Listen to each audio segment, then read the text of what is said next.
Bárbara do céu! Quem for ouvir agora, quem for ouvir depois, que vai ficar gravada, é uma sessão de terapia dupla aqui, ó. Puramente vibracional e de informação de consciência, né, tratando muitas questões, inclusive o mental, não só o emocional. Porque a gente vai ter que trabalhar eles juntos, né? O mental e o emocional, ele vai ter que trabalhar junto para poder te conscientizar que o processo é teu e que a responsabilidade é tua e que cada vez que tu torna mais consciente, mais responsável pelas tuas coisas, mais tu vai ter consciência do outro também, mais tu vai ter empatia pelo outro e pelo processo e respeitar o processo do outro. Porque no momento que eu conheço os meus processos, eu posso então ter essa compaixão e todo o resto por conta do autoconhecimento, do meu processo. Eu uso, ironizando, né, o poder de transferência de culpa. Para quem você está apontando o dedo para não resolver o que você tem que resolver. E isso é real? Muito real. Diariamente. Quantas coisas você deixa de fazer porque você está esperando algo de uma relação ou alguém de alguma forma que não está chegando. Exatamente. Vamos falar de uma coisa simples. Quanto a gente escuta de casais? Porque ele não faz isso, eu não faço aquilo. Porque o outro não fez aquilo, eu não vou fazer isso. Gente, a casa é de todo mundo, né? Então, assim, por que eu estou deixando de fazer se a casa é de todo mundo? Coisa simples, gente. Aqui a gente está falando coisas complexas, mas isso vem desde as coisas simples, das mínimas coisas. Aquela velha história, eu não vou tirar o lixo hoje, porque tu não tirou ontem, porque o outro não tirou. Cara... eu gosto muito dessa colocação, Bárbara, porque assim, ó, no meu poder mental eu informo pro meu marido que a responsabilidade é dele de levar o lixo, não é nem recolher. Eu informo pra ele que a responsabilidade é dele, não é nem todos os dias, é dia sim, dia não, tá? Gente, ele não leva. E se eu não disser pra ele que ele precisa levar, ele não leva. Sendo que é dele essa responsabilidade. Então a gente fez um combinado, fez. Mas se eu não informar pra ele que o combinado tá de pé... Ele não vai fazer. Não vai fazer. E por que pro homem é diferente, né, do que pra mulher? Alguns, né? Não vamos... Alguns. Não vou ditar regra, né? Não vou generalizar porque meu marido leva, mesmo eu não fazendo... vocês estão em outro nível. Sim, ele vai, ele leva, ele faz, né? Não tenho essa questão, né? Mas assim, o quanto digamos assim, eu vejo cada vez mais essa praticamente uma birra que é infantil, né, gente? Isso é uma coisa infantil, a birra é uma coisa da criança. Sim, né? Sim. Então, assim, vamos trabalhar a nossa criança interior para não termos mais birras no momento atual de adultos, né? Esses estados de ego lá que a análise transacional vai falar, né?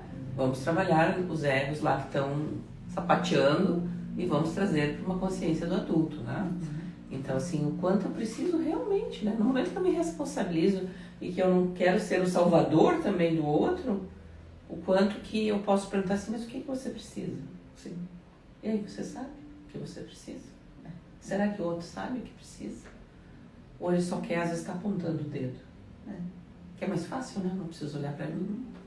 E aí, já pensou, Bárbara, ele não leva o lixo, e aí eu não vou lavar a louça, que é minha responsabilidade, porque ele não levou o lixo. E é assim que tem funcionado. E aí, eu vou lá e brigo com ele. Ainda por cima. Na frente da nossa filha. Gente, é uma situação que já aconteceu, tá? Sim, eu tô falando da minha casa, mas... A gente tá falando de realidade, dados de realidade. Mas não é algo que acontece de brigar na frente, a gente não briga, tá? Mas é que a gente tem que ser extremista aqui para colocar nossos exemplos. Então, assim, ó, pensei eu discutindo com meu marido na frente da minha filha, o que eu tô ensinando para ela? Que a mulher, primeiro, que tem que fazer tudo. O paizinho dela é o rei, porque ele pode ficar sentadinho e não fazer nada. E a gente ainda briga, porque isso é um casal saudável. A gente tá sempre junto, né? Porque a gente faz tudo junto, só que a gente, de vez em quando, dá uma brigadinha ali de leve. Porque ele não levou lixo e eu não lavei a louça. O que eu tô informando para essa criança na construção dela do aprender? Exatamente. Que uma relação saudável é desse jeito que funciona. E vocês acham que isso não é verdade? Escrevam aí que a gente vai tentar ler. E se alguém tem alguma situação e quiser compartilhar, tá? Pode Ler, compartilhar. a gente consegue, a gente não consegue digitar. A gente tá muito longe disso, né? Mas assim, é bem complicado essas situações. E onde é que eu quero chegar? Porque eu retornei lá para criança, né, Bárbara? Onde é que eu quero chegar? É que aquilo que ela está vendo e sentindo, ela entende que é o que deve acontecer. A mente dela diz assim, ok, isso é seguro. Porque eles estão sempre juntos, eles estão sempre comigo, eu estou sempre recebendo amor, carinho deles, mas é dessa forma que é o amor e carinho que eu aceito receber. Automaticamente, lá no futuro, que tipo de modelo de relação ela vai procurar? E qual vai ser a autorresponsabilidade dessa criança? E aí o pai e a mãe vão dizer, mas por que tu tem um relacionamento assim? Por quê? Atrai um narcisista, um psicopata. E sem, olha, eu falei que hoje eu ia ser extremista. Normalmente eu sou extremista e ela não. Gente, Hoje eu sou estamos... muito indignada com isso. Esse tema, ele existe. Eu acho que a gente tem visto, né, em consultório, né, tanto a Letícia como terapeuta, eu como psicóloga, a gente tem visto muito as pessoas jogando a responsabilidade no outro. Né? Aqui a gente está falando até por metáforas e brincando, mas a gente, assim, surgiu a proposta de fazer essa live pelo tanto que a gente tem visto, né, adultos colocando a responsabilidade no outro, tirando a sua responsabilidade das suas relações, da sua vida, do seu pagar de contas, né, de vários aspectos, de quanto as pessoas estão esquecendo de que elas são as protagonistas das suas histórias e não o coadjuvante. O quanto elas estão esquecendo isso, de que elas têm que fazer, e às vezes mascarado por um fazer, mascarado por uma responsabilidade. Né? Então essa foi a nossa ponto da indignação, que foi de a gente então marcar essa live, começar aqui a falar com vocês sobre esse tema, e com certeza vão abrir outros temas que a gente possa falar, inclusive que vocês podem sugerir a respeito dessas dinâmicas e outras, né? A respeito de temas de live, enfim. Então, assim, o quanto nós vimos, né, e quanto nos sentimos responsáveis em trazer esse tema e discutir ele a público, porque quando a gente está fazendo uma live, a gente está fazendo a público, tá? A intenção é levar isso para o máximo de pessoas possíveis. Quem puder aí já manda o aviãozinho, o aviãozinho, essas tecnologias, para que o máximo de pessoas possam estar assistindo, porque é de grande contribuição. E aí eu pergunto para ti, Bárbara, o que eu estou esperando que está me impedindo de realizar algo que eu desejo? Eu mesmo. E aí quando a gente diz essa resposta de eu mesmo, a gente passa a perceber assim, poxa, não é o meu marido, não é a minha filha, não é o meu trabalho, não é o sonho, né? Ou então assim, eu sonho em, sei lá, com um príncipe encantado montado num cavalo branco. E aí chega uma pessoa maravilhosa na minha frente, mas ele não veio montado num cavalo branco e não me levou pro castelo. Aí eu não quero. Não quero, porque eu determinei que tinha que ser dessa forma. E aí eu não consigo enxergar o resto, né? E aí aquele que chegou, aí pior, aquele que chegou no cavalo branco, eu fui com ele, mas ele era um narcisista ou um psicopata. E ainda o cavalo era meu, ele roubou de mim. Gente, é real. É real. Não é um cavalo, mas é como se fosse... E é real isso. A gente fala do narcisista e do psicopata, que são transtornos, não como aqueles das novelas, né? Mas são transtornos mesmo de personalidade que acontecem no dia a dia e que nos relacionamentos demoram muito para se perceber. Ou então um assunto que a gente vai ter bem em voga daqui a pouco, né? Aqueles que são super sedutores e que trazem assim todo um carisma, né? Todo um envolvimento. E daqui a pouco tu tá ouvindo, que nem eu ouvi semana passada um paciente que eu congelei assim na frente da câmera, né? Tipo assim, mas ele não quer que eu vá. Que lindo, que lindo, que lindo. Ali começou um relacionamento abusivo. Isso. E a gente não fala só de casal, a gente fala de mãe e pai, de mães com filhos, de pais com filhos. Mas ele não quer que eu vá. Gente, se você quiser ir, você vai ir. Não vai ser alguém que vai te impedir. Se tu quer realizar teu sonho, se tu quer ir fazer as tuas metas, os teus propósitos, as tuas coisas, não tem ninguém que vai te impedir a fazer isso, a não ser tu mesmo. Teus recursos, enfim, né, montar o projeto, o plano, etc. Mas, e aí tem outra contrapartida, né, da responsabilidade de quem está ali também. Sim. Dizendo, ele não quer que eu vou, quanto cômodo está ali. Quanto é a zona de conforto que também está ali, né? Não, total. A gente sabe, assim, que existe aí uma variante inúmera, aqui eu estou falando de uma situação bem básica, bem rasa, né? Esse tema a gente pode ficar falando por meses, direto.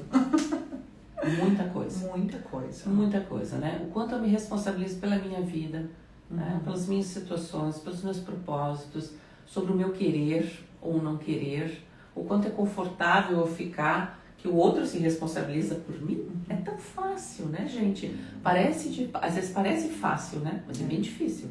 E eu acho difícil. Eu também. E quando eu acho tudo terrível. E quando eu não me sinto boa bastante para colocar em prática algum projeto ou algo, eu também estou me ausentando da autorresponsabilidade.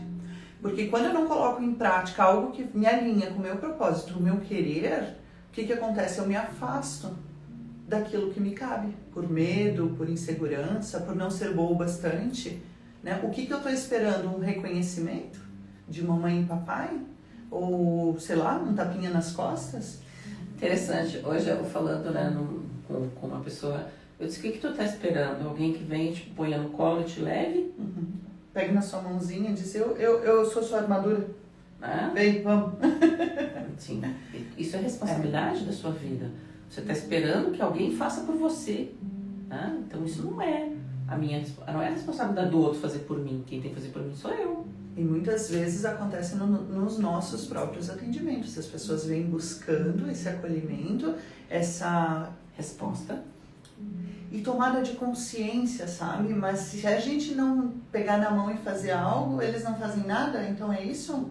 Ou usam a própria terapia como muleta. Como muleta e como recurso, até dizer assim, aquele terapeuta lá não presta, porque...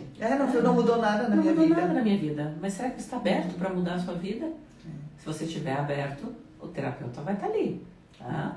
Se você estiver realmente aberto, aquilo que o terapeuta vai lhe fazer de intervenção, vai te trazer de bagagem, vai ser suficiente para várias viradas de chave, né, Lê? Inclusive uma live gratuita que ficará salva para assistir várias vezes quantas consciências podem gerar em cima desse tema na sua vida, no seu dia a dia, inclusive nos nossos. Exatamente. Porque os primeiros ouvidos que ouvem são os nossos, né? E muitas vezes a gente até nem percebe que algo está acontecendo.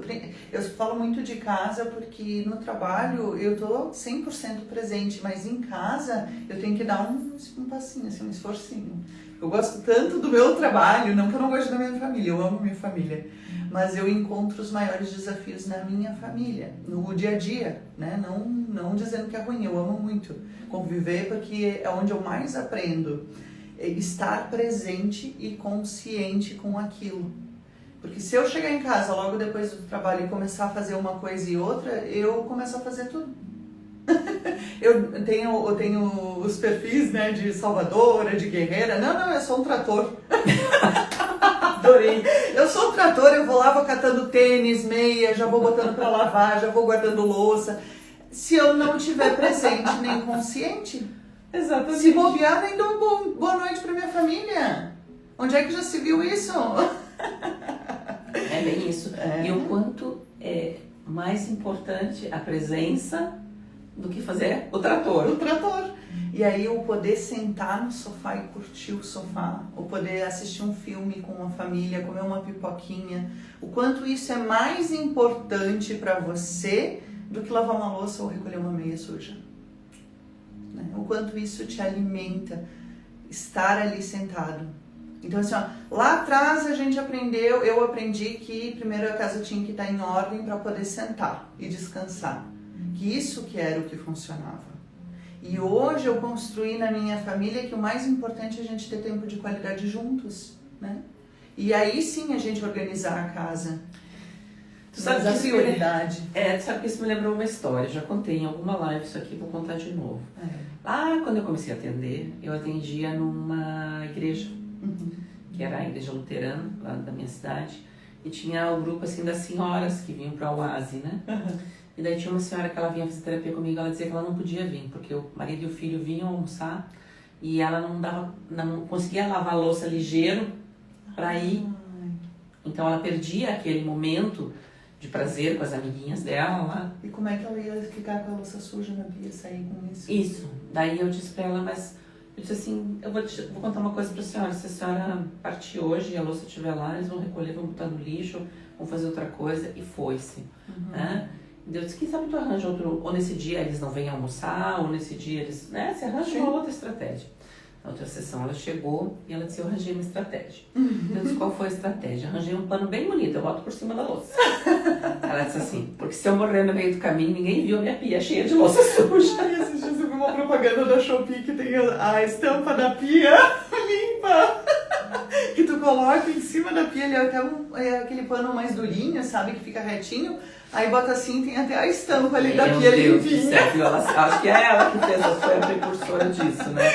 Então assim, a gente acha, né? Ela não tinha mais uma desculpa, ela não arranjou mais desculpa para deixar de ir ao que era de prazeroso. Depois ela chegava, feliz, rapidamente resolvia aquela situação da louça e estava tudo certo. E é isso que muitas vezes as pessoas não se dão conta. Eu vejo assim, muito aquela questão assim de tá estudando muito, tá trabalhando muito, né, e tal. Mas eu não posso parar, mas ele também não para, não aproveita, não curte e acaba que azeda tudo, né?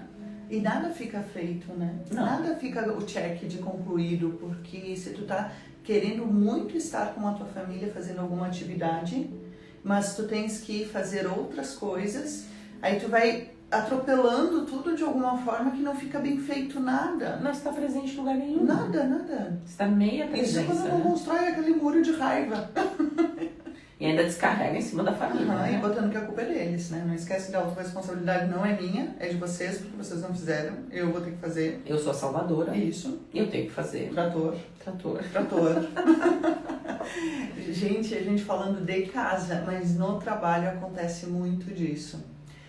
Quantos ali fazem o trabalho que é do coleguinha do lado e o coleguinha do lado tá ali lixando a unha. E se aproveitando, né? E aí vem a questão de não se sentir valorizado, não se sentir recompensado, de uma série de coisas, por estar fazendo a tarefa do outro.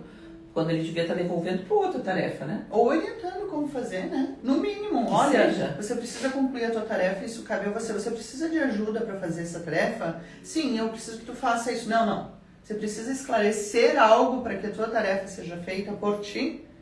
Né? É diferente, quando eu oferecer ajuda no meu trabalho, é diferente de eu fazer por. É muito diferente. Por isso que tem tanta doença nas empresas emocionais, psicológicas e psiquiátricas também. E de fazer o que não gosta, né? Também. Gente, a questão de fazer o que não gosta é de mas eu não posso fazer sempre o que eu gosto, não pode. Eu tenho que fazer, eu sou obrigado. O ser obrigado ou ter que fazer, né? Aí vem outras questões. O quanto custa a nossa saúde mental e a nossa saúde física muitas vezes, sim, né? Sim. Eu falo disso trabalhando, aí trabalhei 20 e tantos anos com professores, né? E aí eu chegava no primeiro dia que eles entravam no concurso lá na cidade, né? E aí eles já vinham pra terapia. Eu digo, mas que você mal entrou, o que você tá fazendo aqui, né?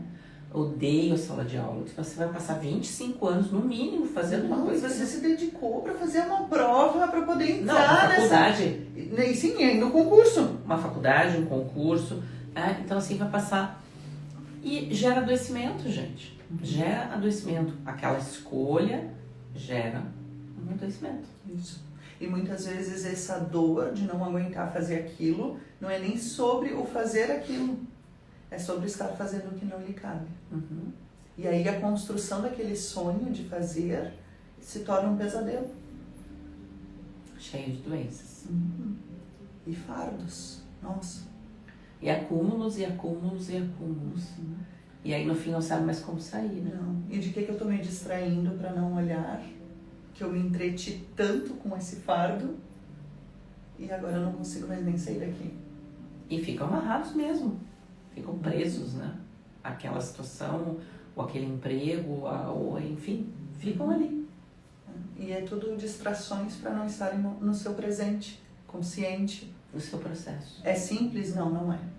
A gente procura aqui falar de uma forma legal, divertida, para que fixe em cada um que esteja ouvindo e dedicando esse momento para esse despertar mesmo.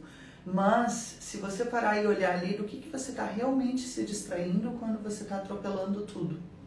Ou sendo um trator, ou fazendo pelo outro, ou eu não faço porque fulano não veio fazer o dele. Então também não vou fazer. Eu vou pegar minha bola e vou pra lá. Aí eu só vou poder viajar quando Eu me aposentar. eu me aposentar, isso. E aí você não se aposenta. E não viaja nunca. Eu viajo nunca. Eu só posso fazer tal coisa. E isso é muito real, né? Eu vivi situações de preparação para aposentadoria que as pessoas tinham realmente esse pensamento. Só vou ser feliz quando me aposentar. Eu só vou fazer tal coisa quando eu me aposentar. Quando eu me aposentar, eu vou fazer tal coisa. Gente, a vida é hoje. E muitas vezes as pessoas não conseguem a liberação da aposentadoria pelo outro lado, porque elas têm uma vida tão boa, mas foge daquilo que elas aprenderam sobre se aposentar. E aí elas pensam, meu Deus, se eu me aposentar eu vou ter aquela vida lá que eu acho que é certo ter. Mas eu tô vivendo uma vida extraordinária agora. Olha como é a nossa mente, gente. É uma construção Nossa mente é poderosa. Destruidora. E aí eu não me aposento. Porque eu aprendi que se eu me aposentar eu vou ter que parar de trabalhar, em primeiro lugar. Eu não vou servir para nada. E aí sim eu vou ter que fazer aquelas viagens e excursões de idosos em águas termais. Adoro águas termais, gente. Eu também. Mas assim, aí, só que agora, antes de me aposentar, eu tô viajando uma vez por mês, eu trabalho no que eu gosto, eu tenho uma família maravilhosa. Ai, meu Deus, e agora? Eu não posso me aposentar? Se eu me aposentar, eu vou ter que fazer aquilo lá que eu falei antes. E aí a aposentadoria também não vem. Gente, então assim, são pequenas coisas todos os dias, onde a gente vai olhando para nossa jornada, né, nos responsabilizando, procurando o autoconhecimento, procurando as melhorias e se permitindo estar presente no processo. Né? Então, é bem assim, né? É bem assim mesmo. Nossa, agora eu fiz uma frase assim, Linda. bonitinha. Nossa, eu acho que tu fechou com chave de ouro.